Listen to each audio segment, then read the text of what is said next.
यानी घड़ी दे दी तुमने?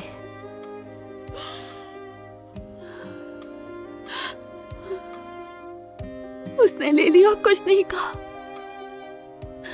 लेकिन उस लम्हे में जिस नजरों से उसने देखा, इस कंपनी में अपने सारे शेयर्स बेचकर यहां से दफा हो जाओगे। कुछ भी नहीं कर सकते तुम। अगर मुझे कुछ हुआ तो आयजा का क्या होगा? अल्लाह तुम दोनों को सलामत रखे।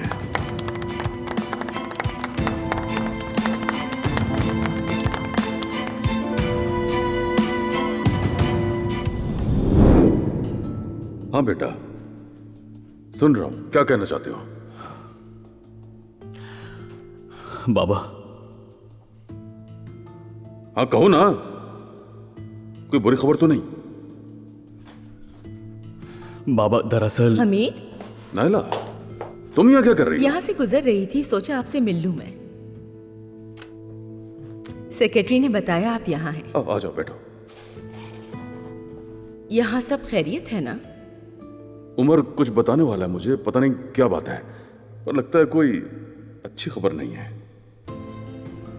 हाँ अच्छी नहीं है, मगर कहना भी जरूरी है। बेटा देखो, अभी हम कोई बुरी खबर नहीं सुनना चाहते। अल्लाह अल्लाह। मेरी खातिर प्लीज।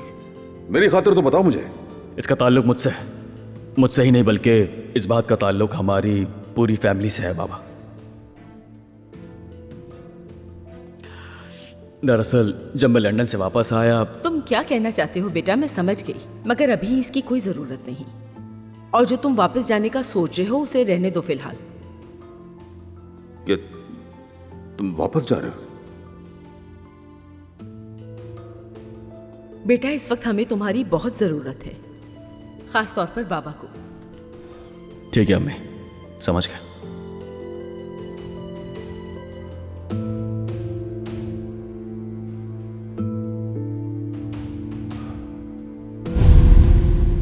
आयजा, खुदारा कोई अच्छी खबर दे दो मुझे। मैं चाहता हूं कि पिछले दिनों की सारी बातें तुम भूल जाओ, जैसे कभी कुछ हुआ ही ना हो। देखो, अगर हम साथ हों तो हर मुश्किल पार कर सकते हैं। मैं ऐसा नहीं समझती उमर। आयजा, मैं किसी सूरत ये बात मानने को तैयार नहीं। मैं जानता हूं कुछ और बात है। नहीं तो कोई बात नहीं है। हाँ, लेकिन जो कुछ हुआ बहुत तकलीफ दे था, मगर जिंदगी की हकीकत यही है। आयजा, मेरी आंखों में देखो और कहो कि कुछ नहीं है।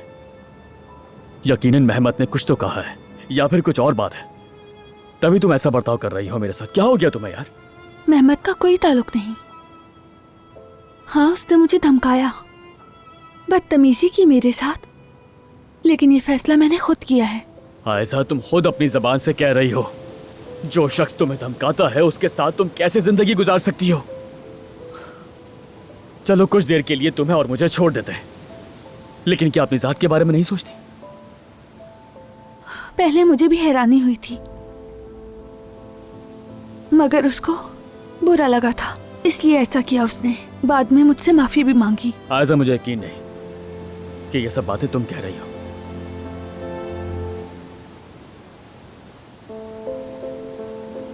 तुम ये वापस ले लो।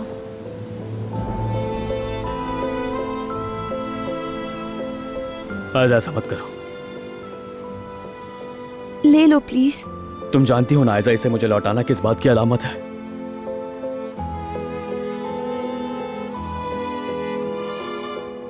फिर भी तुम ऐसा करना चाहती हो।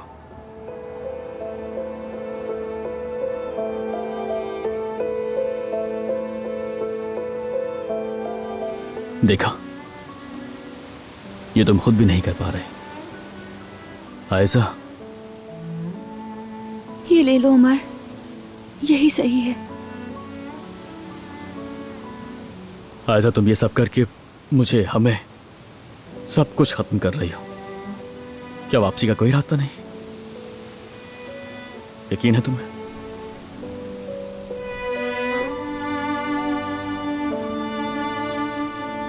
यकीन है।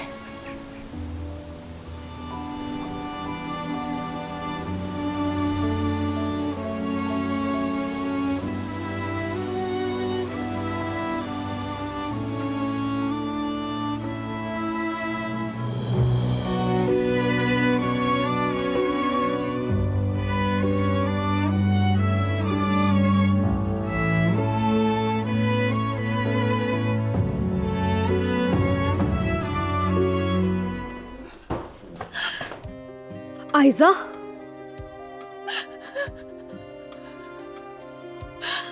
यानी घड़ी दे दी तुमने?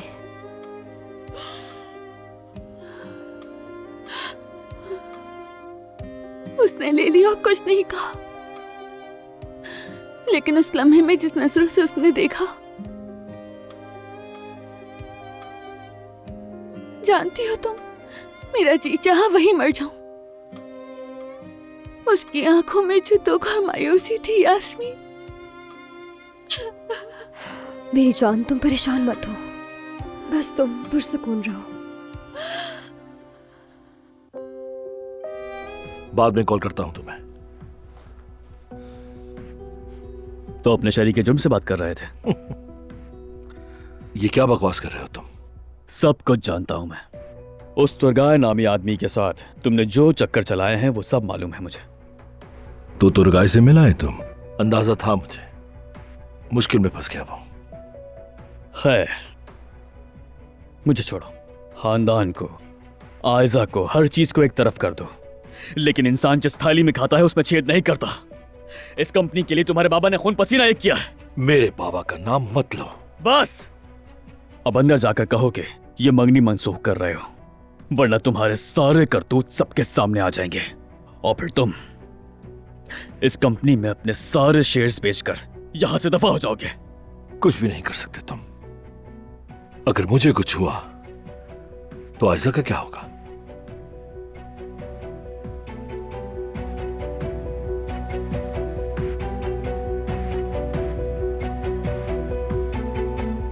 एक बात कहूं आपसे, आप बहुत जबरदस्त लग रही हैं। चंद तस्वीर ले सकती हूँ मैं? हाँ, बस 2-3 लूंगी।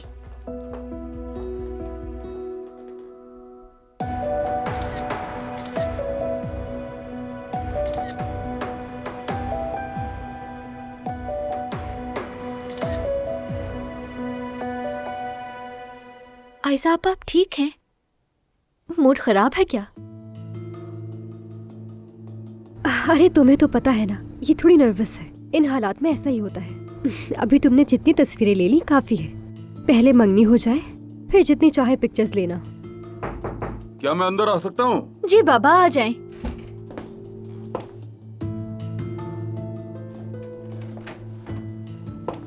बहुत खूबसूरत लग रही हो तुम। मुझे दम खुद कर दिया। बिल्कुल शहजादी लग रही हो। अगर सब तैयार हैं तो चलें नीचे। बहू साहिबा तो माशाल्लाह कमाल लग रही हैं। मेरे मेहमत के साथ तो खूब जोड़ी बनी है माशाल्लाह। माशाल्लाह आयजा बहुत खूबसूरत लग रही हो। अल्लाह मेरी बेटी को नजर बद से बचाना। ये दामाद साहब कहाँ हैं? बाहर है, उमर गया है उसे बुलाने। अच्छा, मैं जाकर देखता हूँ। ठीक है। बाबा आप रुके, मैं बुला लेता हूँ।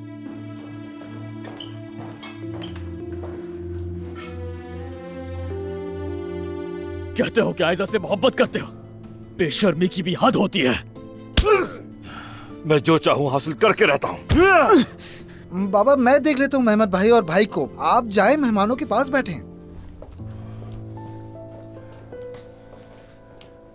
अच्छा, तुम लोग यहाँ हो। क्या हो रहा है यहाँ पे? सब कुछ तैयार है? वो काम से मुताल्लिक कुछ बातें थी, बस वही कर रहे थे। आज हमारा सिर्फ एक काम है और उसका वक्त आ चुका है। चलो आ जाओ।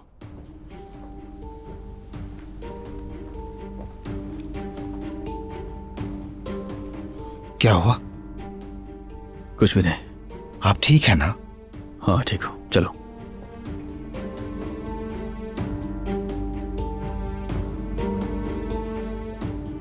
चलें, अब दामाद साहब आ गए हैं तो फिर शुरू करते हैं तकरीब को।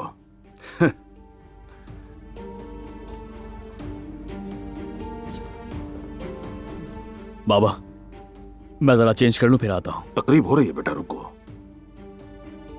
मेरे प्यारे मेहमानों, अजीज खानदान के अफराद, आप सब मुझे जानते ही हैं। मैं ऐसे नेक कामों में रस्मों रिवाज किसी और के हवाले करना ज्यादा पसंद नहीं करता। सबसे पहले हम काम की रस्म पूरी कर लेते हैं, फिर खूब गपशप करके इस मौके को यादगार बनाएंगे। ये बहुत कीमती लम्हे हैं। क्या मेरी प्यारी बेटी तैयार है ना?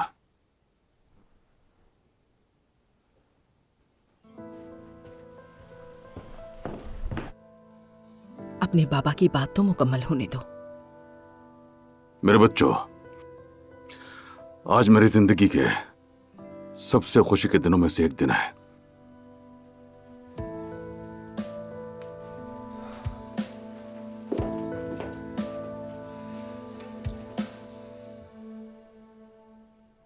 मेरी प्यारी बीवी, मेरी जानेमन नायला के साथ मेरी शादी ने मुझे सिर्फ बेपनाह खुशी ही नहीं दी, बल्कि 3 अनमोल औलादों का तोहफा भी दिया।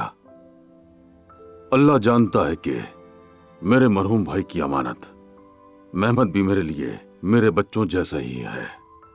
मैंने तीनों में कोई फर्क नहीं किया, कभी नहीं किया। 4 बच्चे, और इन 4 बच्चों में से अहम कदम सबसे पहले मेरा भतीजा मेहमद उठा रहा है, और यह कदम आयजा जैसी खूबसूरत और ज़हीन लड़की से शादी है। अल्लाह इनको खुश रखे। मेरे लिए फख्र की बात है कि मैं ये फरीजा अंजाम देने के लिए अपने बच्चों के साथ यहां मौजूद हूं। इस मुश्किल जिंदगी के सफर में तुम्हें एक दूसरे के साथ के जरिए ही ताकत मिलेगी।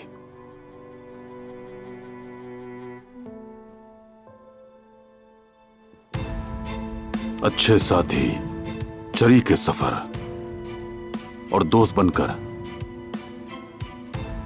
यह सफर आसानी से कट जाता है।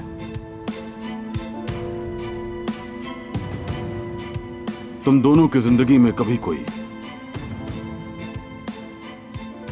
परेशानी और मुसीबत ना आने पाए।